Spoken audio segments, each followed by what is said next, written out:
శ్రీశైలం నిండు కుండలా మారింది. ఎగువ నుంచి భారీగా వరద శ్రీశైలం ప్రాజెక్టులోకి వచ్చి చేరుతోంది. ఈ క్రమంలో శ్రీశైలం ప్రాజెక్టు గేట్లు ఎత్తి దిగువకు నీటిని విడుదల చేశారు.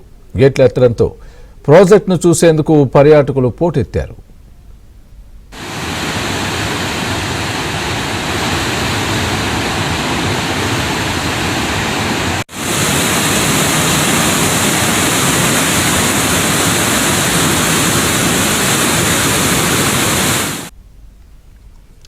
జోరాలకు వరద ప్రవాహం కొనసాగుతోంది. ఎగువ నుంచి భారీగా వరద వస్తోంది. దీంతో జోరాల ప్రాజెక్టు 14 గేట్లను ఎత్తి దిగువకు నీటిని విడుదల చేస్తున్నారు.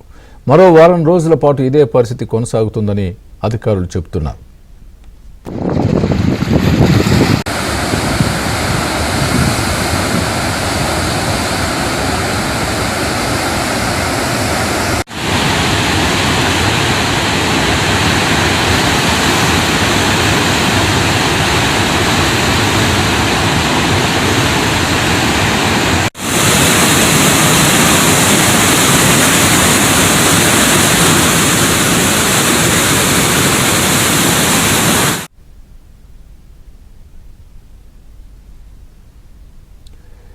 ఎగువ మహారాష్ట్రలో కురుస్తున్న భారీ వర్షాలకు జయశంకర్ భూపాలపల్లి జిల్లాలోని కాళేశ్వరం దగ్గర గోదావరి ప్రవాహం క్రమక్రమంగా పెరుగుతోంది.